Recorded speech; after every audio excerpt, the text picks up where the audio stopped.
There is a town called Harlow Creek. You will not find it on any map. Not because it does not exist, because the people who knew where it was are not around to tell you anymore. What happened there happened fast, the way the worst things always happen. Between one full moon and the next, one woman went in. One woman came out. This is her account. Every word of it is true. She told us to tell you that. She also told us to tell you this. Lock your door before you start reading. Check that it is locked twice, because the thing about hunters is this: they do not always find what they are looking for. Sometimes what they are looking for finds them first. Begin. Lock the door. Begin. The sign for Harlow Creek is so weathered it is almost a suggestion. White paint on dark timber. The letters faded to ghosts of themselves. Was standing at the mouth of a two-lane road that disappears immediately into pine forest. Someone has spray painted something across the bottom of the sign in red. The camera holds on it long enough to read it before the truck passes. It says, "Turn back." The truck does not turn back. Zara Cole is 31 years old, and she's been hunting things that should not exist for 6 years. Before that, she was a wildlife biologist. Before that, she was a girl in a small Montana town who watched something tear through her father's hunting camp on a November night and understood, in the seconds between seeing it and the world going dark, that the things she had been told did not exist were the only things worth taking seriously. She is lean and dark, with the economy of movement of someone who has learned that stillness is survival. Now a scar runs from her left jawline to just below her ear. Not hidden, not displayed, simply there, the way facts are simply there. Her truck is old and deliberate. Equipment cases in the back, a rifle mounted behind the seat, a second weapon she keeps closer. She has a file open on the passenger seat. Photographs, satellite images, 7 missing persons reports from Harlow Creek in the last 4 months. 3 bodies recovered, or what was recovered of them. The rest simply gone. She looks at the photographs as the truck moves. She looks at the trees. She keeps driving. Harlow Creek is the kind of small town that was never prosperous and has spent decades becoming less so. One main street, a gas station, a diner, a hardware store, a church with a broken steeple. Population sign says 847. While someone has crossed out the 8 and written a 6 and then crossed that out too. The street is empty, not quiet, evening empty, wrong empty. Not a single person visible in either direction, not a car moving, not a light on in any window except the diner at the far end of the street where a neon sign buzzes red in the growing dark. Zara parks and gets out and stands in the empty street and looks at it. She has been to towns like this before. Towns where something has been happening long enough for the people in them to stop going outside after dark. She knows this specific empty. She has walked into it before. She reaches into the truck and checks the rifle, checks the second weapon, puts the second weapon at her back and the file under her arm and walks toward the diner. 7 people inside. All of them stop when she enters. The bell above the door announces her, and 7 pairs of eyes find her simultaneously with the particular wariness of people who have been afraid long enough for wariness to become their resting state. The diner is warm and smells of coffee and old grease, and underneath both of those things, something else. Something the people sitting here have stopped noticing because you stopped noticing the smell of fear when it has been in the air long enough. Behind the counter, Ruth, 60, the architecture of a woman who has been standing behind that counter for 30 years and intends to stand behind it for 30 more even if the world outside has gone entirely wrong. She looks at Zara with eyes that are simultaneously relieved and terrified. In the corner booth, Sheriff Dale Pruitt, 58, big, gone soft in the middle. Emborsk, the badge on his chest carrying the specific weight of a man who has been failing at something for 4 months and knows it. He is not eating. He is sitting with a coffee gone cold and the expression of someone waiting for something he cannot name. Zara sits at the counter. Ruth pours coffee without being asked. There is a conversation in that, the automatic hospitality of a woman who needs to do something with her hands. Zara says she is looking for information about the missing persons. She lays 3 photographs on the counter. Ruth looks at them and then looks away. From the corner booth, Sheriff Pruitt says, "You, a federal agent?" Zara says, "No." He says, "Journalist." She says, "No." He looks at her for a long moment. He looks at the way she sits, the specific positioning of her body, the awareness in it, the way her right hand never goes far from her back. He has been a sheriff for 22 years. He knows how people who carry weapons sit. He says, "Then what are you?" She says, "The thing you called for before you knew what to call." He stares at her. Ruth puts a hand flat on the counter and says, "Dale, let her talk." The sheriff tells her what he knows. He tells it in the flat, careful voice of a man who has been describing impossible things for 4 months and has learned to strip the description down to facts, because facts are the only thing that doesn't make him sound like he has lost his mind. 7 missing, 3 recovered. The 3 that were recovered were found in the woods east of town in a radius of about 2 miles, and what was found of them was not... He stops. He looks at his coffee. He says what was found of them was not consistent with any animal attack in his experience or in the experience of the state wildlife officers he brought in. Zara asks about the timeline. He says it started in June. She asks if there is a pattern to the dates. He thinks.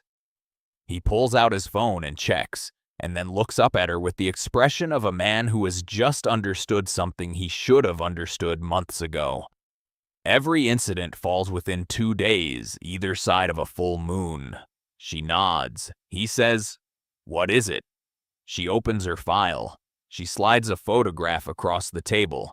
Not one of the victims, something else.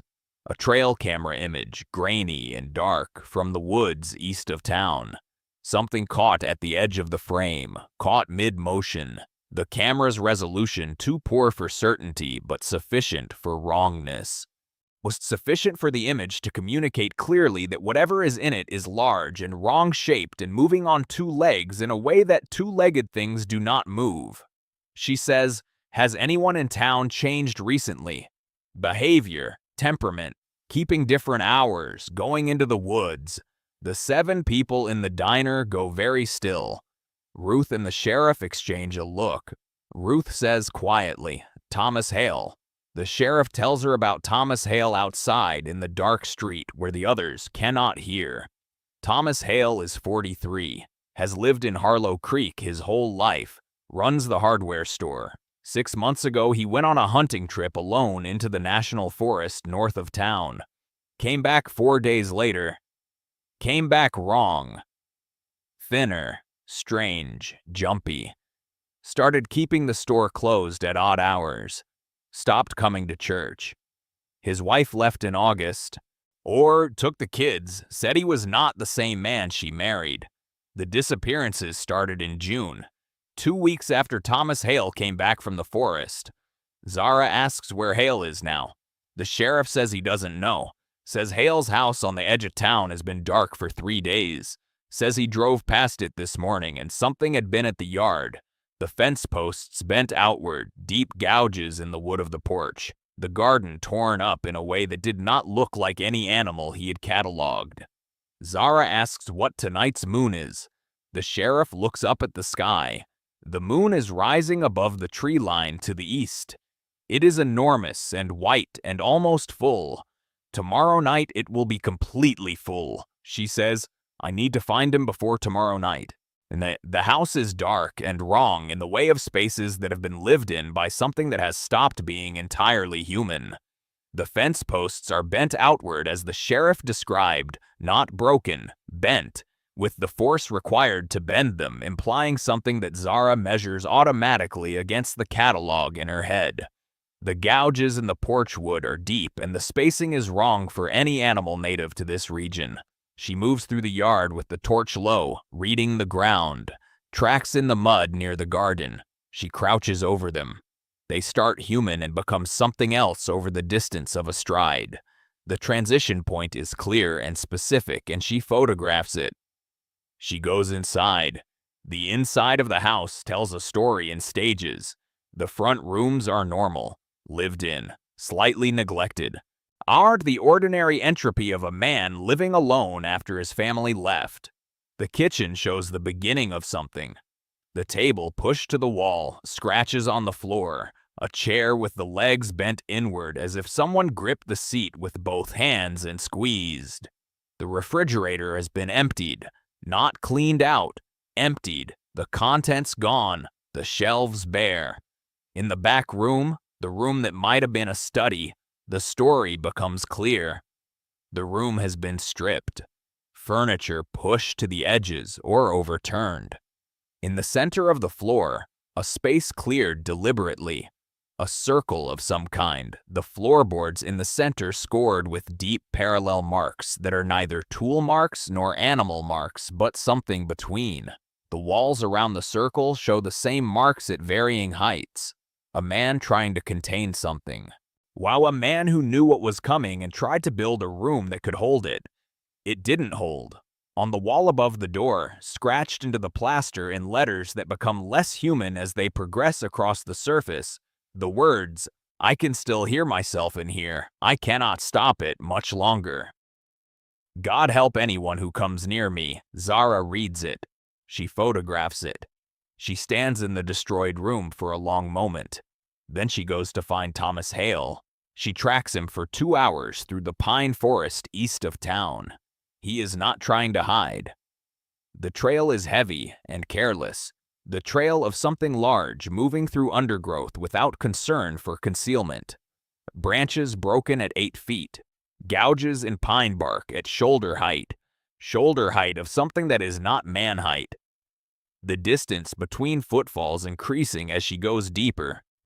The stride lengthening beyond what a running man produces.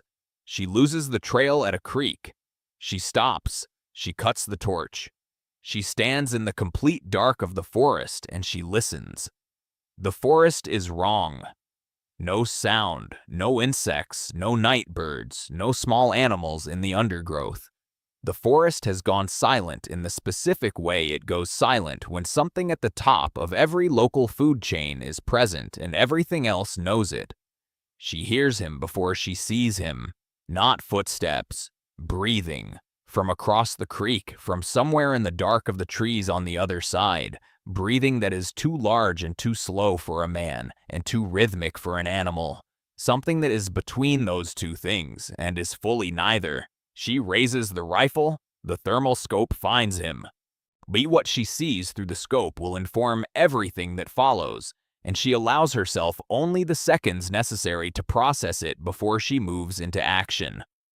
Thomas Hale is approximately 40 feet away across the creek on the far bank, half obscured by pines. He is standing upright, mostly. The shape of him is wrong in ways that are difficult to resolve even through the scope. Too broad through the shoulders, too long in the arms, the hands hanging at a level that is not right for a man of his height. His head is forward and down, the posture of something that is orienting by smell rather than sight. His face. She can see his face through the scope. This is the part she allows herself only the seconds necessary to process. His face is still Thomas Hale's face, recognizably. The structure of it, the features. A man in his 40s. The face of someone's husband, someone's father, a man who ran a hardware store in a small town for 20 years. But the face is wrong. Distorted by something pushing through it from underneath. The jaw extended, the brow heavy and forward, the eyes catching the ambient light of the moon in a way that human eyes do not catch light. The face of a man being replaced by something that is using his body as a starting point. He raises his head. He looks directly at her position. She moves the instant she sees him look. Not firing, not yet. She has one shot at the element of surprise, and she will not spend it at 40 feet across a creek in the dark. She moves left along the bank, fast and low, keeping her footfalls on rock where she can, the rifle up. He crosses the creek in 4 strides. 4. The creek is 30 feet wide. She runs. What follows in the next 8 minutes is the kind of pursuit that strips everything down to its components: breath, ground, direction, distance. He is faster than her in open ground. She knows this within the first 30 seconds. She is smarter than him in broken ground. She knows this within the first minute. She uses the trees. She cuts angles. She uses elevation, up the slope to her left, into the denser pines where the canopy is lower and the branches are thick and the size of him becomes a disadvantage. She can hear him below and behind her, the sound of something large moving through undergrowth without adjusting for its own size, branches snapping at chest height on a 7-foot thing, the breathing enormous and rhythmic. She finds the outcrop she clocked on the satellite image when she was planning this 3 days ago. Was a granite shelf 12 feet above the forest floor, accessible by a narrow ledge on the eastern side, the western face a sheer drop. She gets up onto it. She turns. She raises the rifle. He comes through the tree line below her 30 seconds later.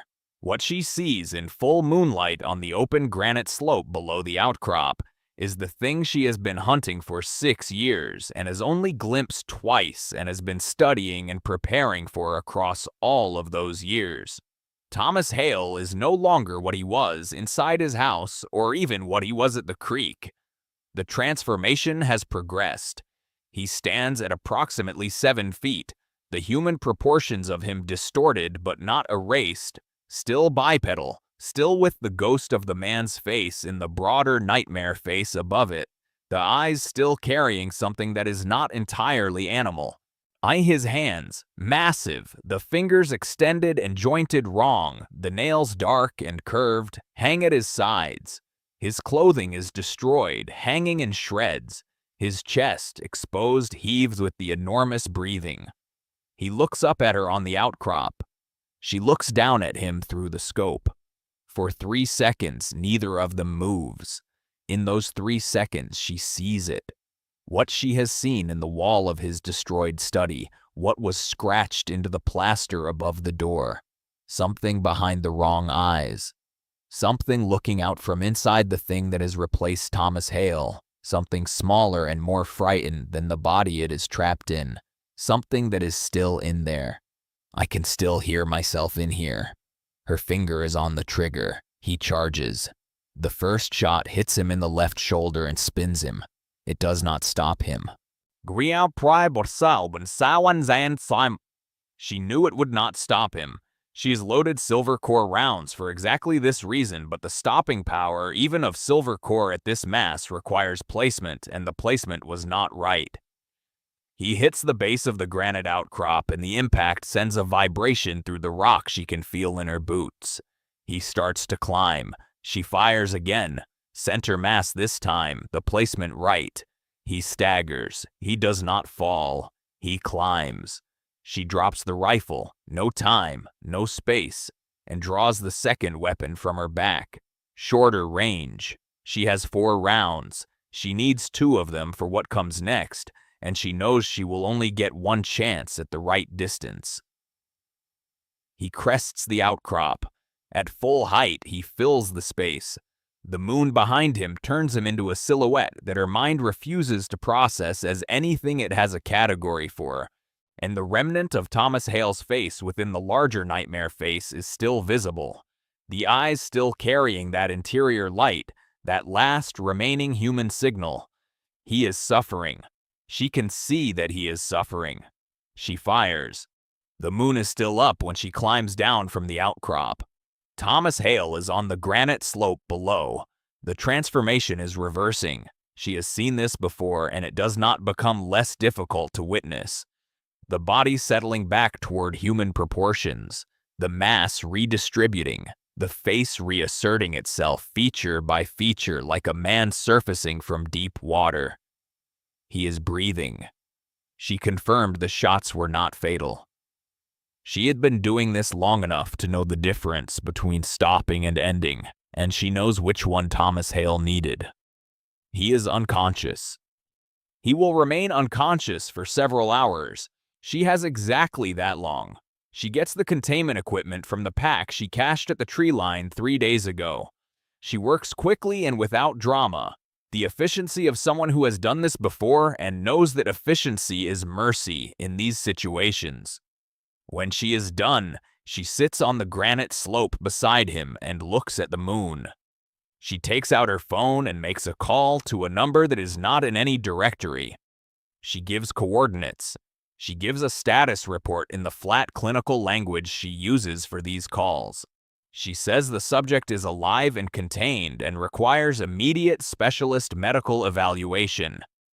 She says the town is clear, for now. She says she will remain on site until extraction.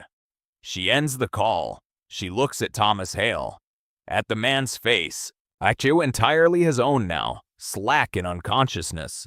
A hardware store owner, a husband, a father of children who are somewhere safe with their mother, not knowing what their father became on a hunting trip in June.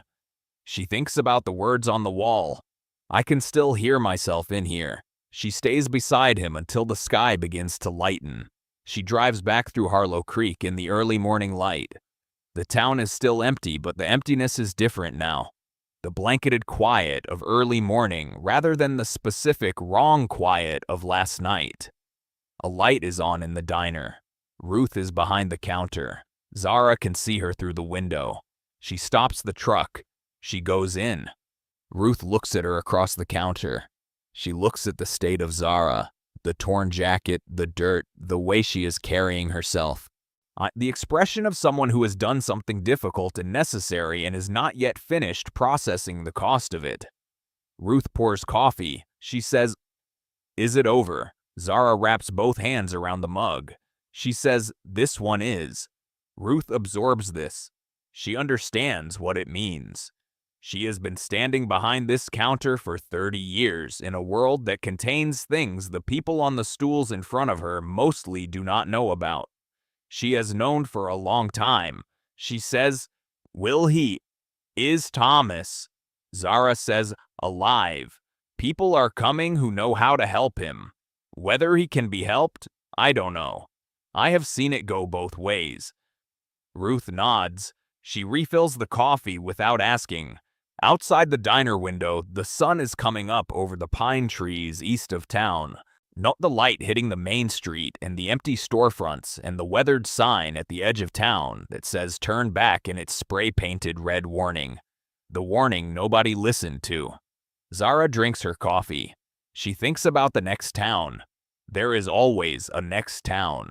There is always another file on the passenger seat, another trail camera image, another set of missing persons reports. Another main street empty in the specific way of a main street that has been afraid long enough. She puts money on the counter. She picks up her file. She walks out into the morning. The truck starts. She drives. The truck moves away from Harlow Creek on the empty highway. Pine trees on both sides, the sun coming up ahead, the road stretching forward into the morning. On the passenger seat, a new file, a new town. New photographs. The moon is down. It will be full again in 29 days. She will be ready.